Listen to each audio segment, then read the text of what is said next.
नव्या को कौशल से कॉलेज के दिनों से ही प्यार था। घर वालों की मर्जी से दोनों ने शादी कर ली और कौशल की अच्छी जॉब भी लग चुकी थी। नव्या उसके साथ काफी खुश थी। इसी तरह हंसी खुशी 2 साल बीत गए। वक्त जैसे पंख लगा के उड़ रहा था।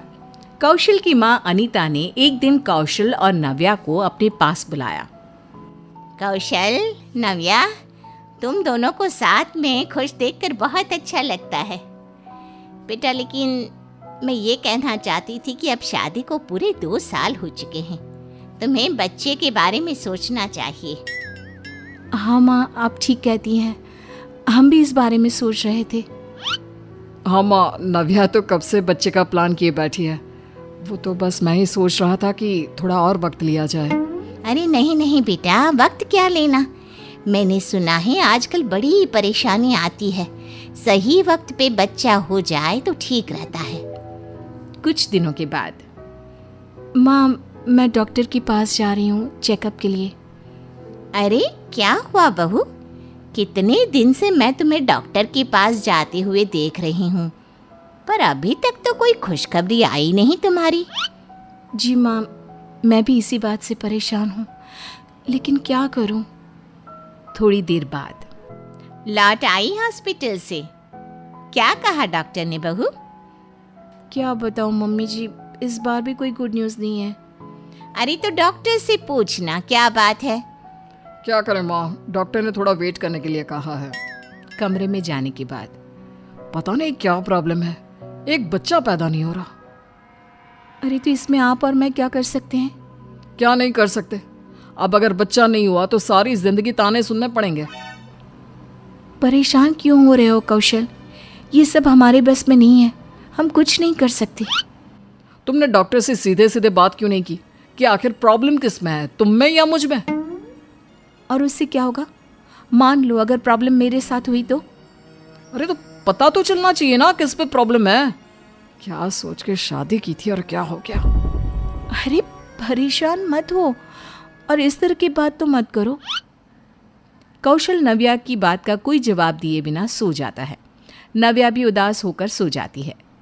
कुछ दिन के बाद, कौशल क्या हो गया है तुम्हें? मुझसे ऐसे हमेशा गुस्से में बात क्यों करते हो? और क्या करूं? क्या सोच की शादी की थी, दोनों साथ में खुश रहेंगे, लेकिन ये देखो, एक बच्चा पैदा नहीं कर पा रही हो तुम। अरे तो इसमें मेरी क्या गलती है? ऐसे कैसे बात कर रही हो तुम मेरे बेटे से? अरे सही तो कह रहा है, एक बच्चा भी नहीं दे सकती तुम, और क्या करोगी? सुन रहे हो मम्मी जी मुझसे कैसे बात कर रही है? अरे तो और कैसे बात करूं? तभी कौशल की मौसी वहां आ जाती है, जो दूसरे शहर से आई थी। क्या बात है कौशल बेटा, इस बार तो तुम हमें स्टेशन लेने भी नहीं आए। अरे क्या बताए तुम्हें, कौशल तो वैसे ही इतना परेशान है। क्यों, क्या हुआ? हमने तो सुना कि लव मैरिज की है, बहू से नहीं मिल पाओगे? ये खड़ी है आपके सामने, मिल लो। मौसी जी, मेरे ऑफिस का टाइम हो रहा है, मैं चलता हूँ। कौशल वहां से चला जाता है। अरे बहू रानी, इधर तो आओ। कितने टाइम बाद आए यहाँ, तुम्हारी शादी में भी नहीं आए, इसलिए तुमसे मिल नहीं पाए। नमस्ते मौसी जी। अच्छा एक बात तो बताओ, तुम्हारी और हमारे कौशल की शादी तो मन मर्जी से हुई है ना? तो ऐसा मुंह बना के क्यों चला गया तुम्हारा पति? और शादी को 2 साल से ज्यादा हो गया है ना, बच्चा नहीं करना क्या? अरे इसी वजह से तो परेशान है। मेरा बेटा अपना खुद का एक बच्चा चाहता है और ये हमारी बहू एक बच्चा पैदा नहीं कर पा रही है। बस इतनी सी बात, मुझे क्यों नहीं बताया? अरे दीदी, अब इसमें आप क्या कर लेती? अरे एक बाबा जी हैं, उनके हाथ का प्रसाद खाकर अच्छे अच्छों के बच्चे हो जाते हैं। मैं बहू के लिए वो प्रसाद ले आऊंगी कल सुबह जाकर। अगली सुबह मौसी जी नव्या को लेकर एक बाबा जी के पास पहुंचती है। क्या बात है बेटा? ये मेरी बहू है, इसको ना बच्चे नहीं होते बाबा जी, कुछ करिए ना। ये लो बेटा, ये प्रसाद खा लो, फिर देखना कैसे 10 दिन में खुशखबरी आती है तुम्हारी। मौसी जी, मैं इन बातों में विश्वास नहीं रखती। अरे बेटा, एक बार करके तो देखो कैसे तुम्हारी समस्या दूर होती है। घर आने के बाद मौसी नव्या को प्रसाद खिला देती है। नव्या अपने रूम में जाती है और कौशल को ये बात बताती है। देखो ना कौशल, तुम्हारी मौसी जी मुझे बाबा के पास ले गई और प्रसाद खिला दिया। क्या तुम ये सब बातें मानते हो? मैं कुछ नहीं जानता, कुछ भी हो मुझे बच्चा चाहिए। और मेरी मौसी ने क्या गलत किया? हाँ, हमारी मदद ही तो कर रही है वो। कुछ दिन से देख रही हूँ कौशल, तुम हर बात में मुझसे झगड़ा करते हो। इस बच्ची की वजह से हमारे बीच रोज झगड़ा होने लगा है। हाँ तो गलती तुम्हारी है, मैंने क्या किया? अभी तक ये क्लियर नहीं हुआ कि गलती किसकी है कौशल, तुम्हारी या मेरी? तुम कहना क्या चाहती हो? ये भी तो हो सकता है ना कि तुम्हारे अंदर कमी हो और सब मुझे दोष दे रहे हैं। ये कैसी बात कर रही हो तुम? सही तो कह रही हूं मैं। मुझ में कोई कमी नहीं है, समझी? जो भी है तुम्हारे अंदर है। मैंने तुमसे शादी की ये सोचकर कि तुम एक समझदार लड़की हो, लेकिन तुम तो बहुत बदतमीज हो। कौशल, मेरा फैसला गलत था। मुझे तुम्हारे जैसे आदमी के साथ रहना ही नहीं है। और तो जाओ, मुझे भी तुम्हारी जरूरत नहीं है। बहुत देखी तुम्हारे जैसी लड़कियां। कौशल और नव्या के बीच झगड़ा होता है और नव्या घर से जाने की बात करती है। अरे बेटा, काम से काम रखा करो। समझो नव्या, मैंने तुम्हें बाबा जी का प्रसाद दिलवाया है ना, सब ठीक हो जाएगा। क्यों मौसी जी, आप मेरा इलाज क्यों करवा रही हैं? अपने बेटे का क्यों नहीं करवाती, जो इस बात का इल्जाम मुझे दे रहा है? अरे कैसी बहू मिली है, न बच्चा पैदा कर सके ना कुछ, ऊपर से नखरे इतने। अरे हमें बस बच्चा चाहिए। अरे थोड़ी तसल्ली रखो ना, हो जाएगा। मुझे रहना ही नहीं है इस लड़की के साथ। पहले तो तू ही मरा जा रहा था इसके साथ शादी के लिए, और अब इसके साथ रहना नहीं। अरे कोई कहीं नहीं जा रहा, ना बहू कहीं जाएगी ना कोई और। मैंने कहा ना, कुछ दिन सब्र रखो, सब ठीक हो जाएगा। तो क्या नव्या मौसी जी की बात सुनकर रुक जाएगी या कौशल को छोड़कर चली जाएगी? क्या नव्या और कौशल का बच्चा इस दुनिया में आएगा? और किसके अंदर थी प्रॉब्लम, नव्या या कौशल? जानने के लिए सुनिए इस कहानी का अगला भाग। मौसी के समझाने पर नव्या एक बार रुक जाती है, लेकिन बच्ची की वजह से कौशल और नव्या के रिश्ते में काफी दरार आ गई थी। नव्या की सास यानी कि कौशल की माँ भी बात बात पर नव्या को ताने सुना देती थी। कुछ दिनों के बाद मौसी जी अपने घर वापस चली गई और फिर एक दिन शाम के वक्त, कौशल बेटा, अब तो 3 साल हो गए तुम्हारी शादी को, बच्चा होने की तो कोई उम्मीद नजर नहीं आती। ऊपर से तुम्हारे और बहू के बीच में ये रोज रोज की नोक झोंक, मेरी तो कुछ समझ में ही नहीं आता कि आखिर क्या किया जाए। मैं खुद परेशान हो गया हूँ इन रोज रोज के लड़ाई झगड़ों से। कौशल, मैं आपसे बार बार कह चुकी हूँ कि इसमें मेरी कोई गलती नहीं है, और अब तो हम डॉक्टर से भी चेकअप करवा चुके हैं। तुम्हारे और मेरे दोनों में से किसी के अंदर कोई भी कमी नहीं।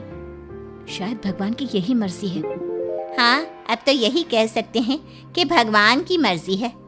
भगवान भी तो कई बार गलत जोड़े बनाकर भेज देता है ना। मेरे ही बेटे की जिंदगी खराब होनी थी। मम्मी, अब फिर से मुझे दोष देने की कोशिश कर रही हैं। मैं आपको पहले भी कई बार कह चुकी हूँ कि इसमें मेरी कोई गलती नहीं है। तो क्या करूँ, मेरा तो दादी बनने का सपना अधूरा ही रह गया ना। सोचा करती थी मेरे कौशल के 2-3 बच्चे होंगे, सबको खिलाऊंगी, मेरा आंगन नन्हे नन्हे बच्चों की किलकारी से गूंजेगा। लेकिन मेरा आंगन तो सूना का सूना ही रह गया। इसी तरह 2-3 साल और बीत गए।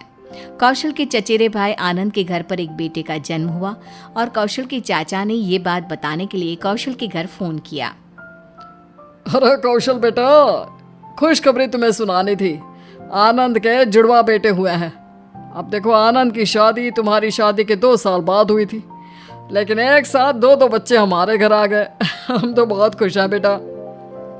बहुत बहुत बधाई हो चाचा जी। आनंद को भी मेरी तरफ से बधाई देना। मैं उसके बारे में सुनकर बहुत खुश हूँ। अच्छा बेटा, ये तो बताओ तुम कब खुशखबरी सुना रहे हो? भाई 3-4 साल से ज्यादा हो गया है तुम्हारी शादी को। तुम्हारी तो लव मैरिज है ना, अब तक तो 2-4 बच्चे हो जाने चाहिए थे। क्या इरादा है? बहू की नौकरी लग गई है क्या? नहीं चाचा जी, उसकी कोई नौकरी नहीं लगी है, वो घर में ही रहती है। अरे तो फिर बच्चा पैदा करने में इतने साल क्यों लगा दिए? तुम्हारी मम्मी तो कह रही थी कि हमारा कौशल जल्द ही खुशखबरी सुना देगा। ऐसी तो कोई बात नहीं है चाचा जी, बस जल्दी आपको खुशखबरी सुनने को मिलेगी। कहीं कुछ छुपा तो नहीं रहे हो बेटो? तुम्हारी बातों से ऐसा लग रहा है कि कुछ गड़बड़ है। अब नहीं नहीं चाचा जी, ऐसी कोई बात नहीं है। हाँ, आपको बधाई हो। हाँ, आप दादा बन गए ना।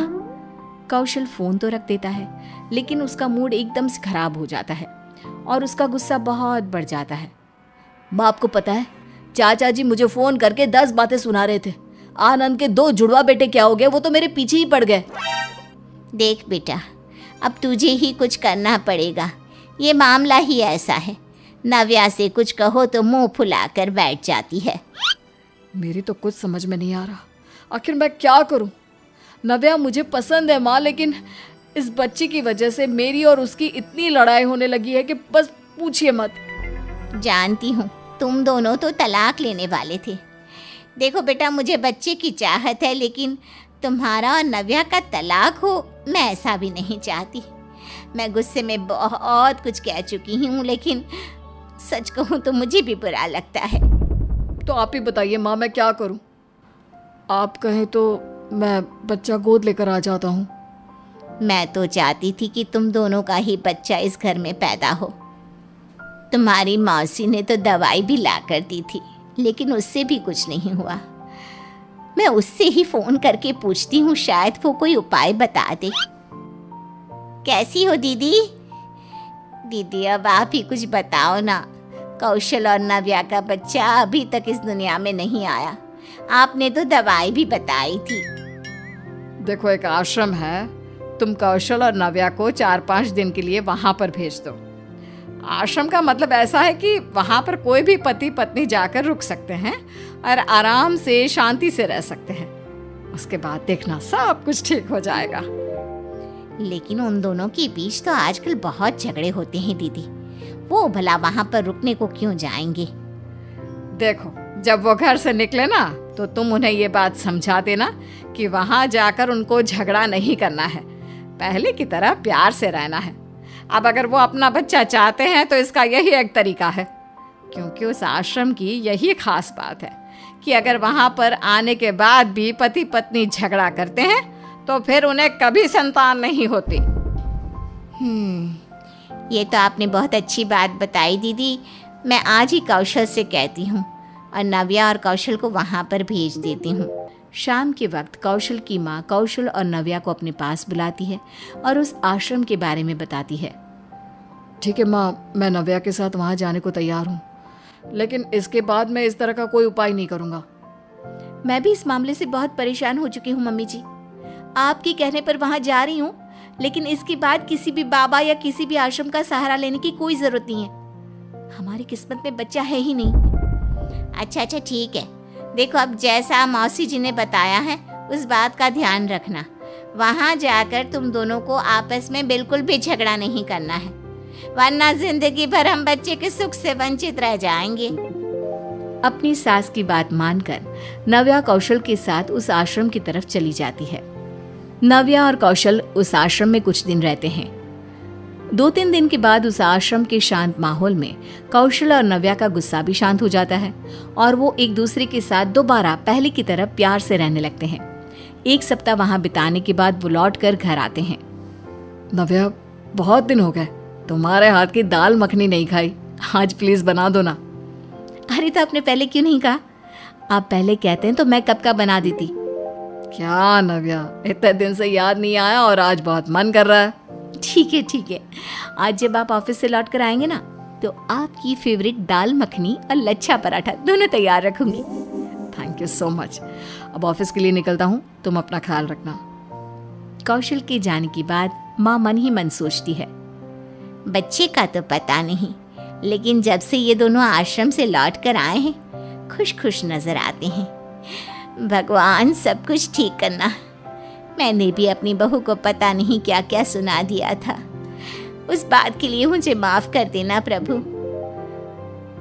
अब फिर से कौशल और नव्या एक दूसरे के साथ प्यार से रहने लगे और ये देखकर कौशल की माँ भी अब नव्या को प्यार करने लगी थी।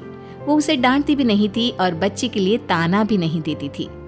1 महीने के बाद एक दिन अचानक सुबह के वक्त, कौशल, मुझे बहुत जोर से चक्कर आ रहा है, बहुत कमजोरी महसूस हो रही है।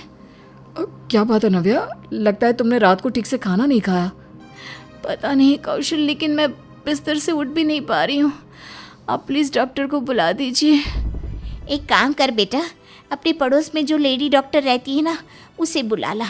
अपनी जान पहचान वाली है, तेरे बुलाने से घर आ जाएगी। ठीक है माँ, मैं अभी बुला कर लाता हूँ।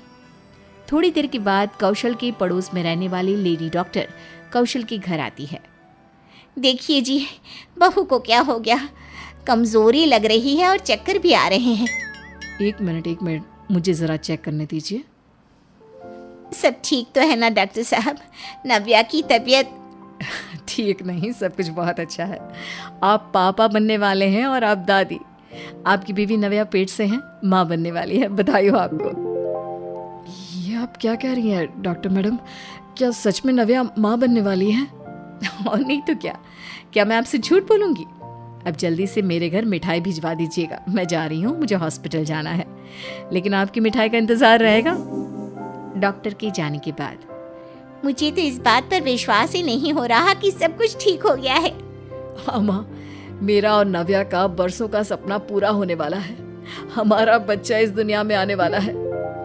ठीक उसी वक्त मौसी जी कौशल के घर आती है। अरे मौसी, आप ना बहुत सही टाइम पर आई हैं।